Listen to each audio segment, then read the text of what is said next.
দেশের রাষ্ট্রপতি নির্বাচিত হয়েছেন মির্জা ফখরুল ইসলাম আলমগীর। দেশ ও বিদেশ থেকে আসছে অভিনন্দন বার্তা, কিন্তু সব রাজনৈতিক কোলাহলকে ছাপিয়ে গেছে একটি অডিও বার্তা।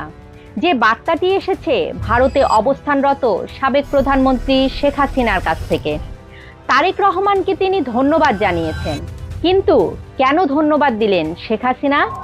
আর শেখ হাসিনার এক নম্বর শত্রু ডক্টর ইউনূসকে কেন রাষ্ট্রপতি বানানো হলো না? ফখরুল ইসলাম আলমগীর, যিনি দীর্ঘ সময় ধরে সামলেছেন রাজপথ, সয়েছেন শত রাজনৈতিক ঝড়ঝাপটা, তিনি এখন বঙ্গভবনের নতুন বাসিন্দা।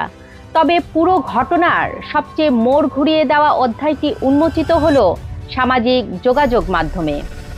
একটি অডিও বার্তা দেন শেখ হাসিনা। তার বক্তব্য একেবারে স্পষ্ট ও বিস্ফোরক।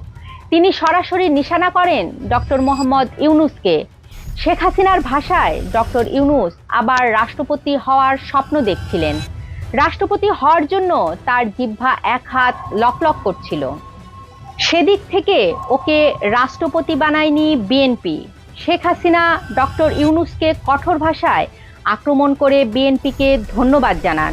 শেখ হাসিনা বলেন, এদিক থেকে আমি বিএনপিকে ধন্যবাদ জানাই যে সুদখোর বাটপারকে আবার এনে বসায়নি, তাহলে বাকি যেটুকু আছে দেশটা সব চিবিয়ে খেয়ে ফেলতো।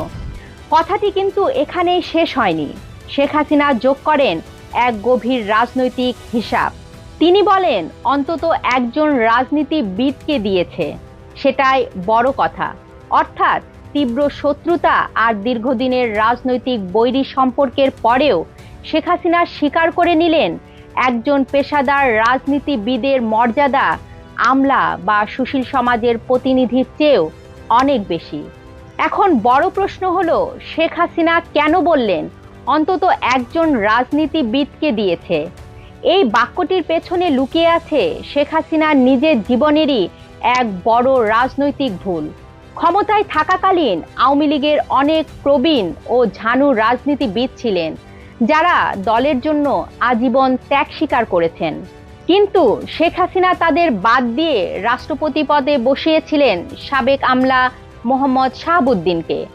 আমলাদের দিয়ে যে রাজনৈতিক সংকট মোকাবেলা করা যায় না, সেটি শেখ হাসিনা তার শাসনামলের শেষ মুহূর্তে হাড়ে হাড়ে টের পেয়েছিলেন।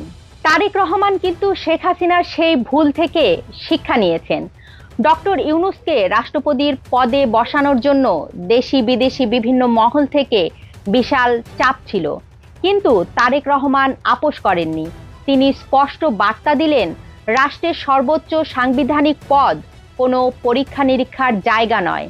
সেখানে প্রয়োজন রাজপথ থেকে উঠে আসা এক অভিজ্ঞ রাজনীতিবিদের, যিনি সংবিধান বোঝেন, রাজপথ বোঝেন এবং দলের তৃণমূলের সঙ্গে যার গভীর সংযোগ রয়েছে। আর তাই সমস্ত চাপ প্রত্যাখ্যান করে তারেক রহমান দলের প্রবীণ নেতা মির্জা ফখরুলকে বেছে নেন। তারেক রহমানের এই একটি সিদ্ধান্ত দেশের রাজনীতিকে দুটি সংকেত দিল। প্রথমত, রাজনীতিবিদদের সম্মান ফিরিয়ে আনা। বিগত 2 দশকে বাংলাদেশের রাজনীতিতে সুশীল সমাজ বা আমলাতন্ত্রের প্রভাব যেভাবে বাড়ছিল, তা রাজনীতিবিদদের কার্যকারিতা প্রশ্নের মুখে ফেলে দিয়েছিল। মির্জা ফখরুলের এই আসন গ্রহণ রাজনীতিবিদদের জন্য এক বড় জয়। দ্বিতীয়ত, জাতীয় ঐক্য বজায় রাখা। মির্জা ফখরুল ইসলাম আলমগীর এমন একজন ব্যক্তি যাকে বিরোধী দলও শ্রদ্ধা করে। রাজনীতিতে চিরশত্রু বা চিরমিত্র বলে কিছু নেই। শেখ হাসিনা ও তারেক রহমান দুজনই 2 মেরুর রাজনৈতিক ব্যক্তিত্ব।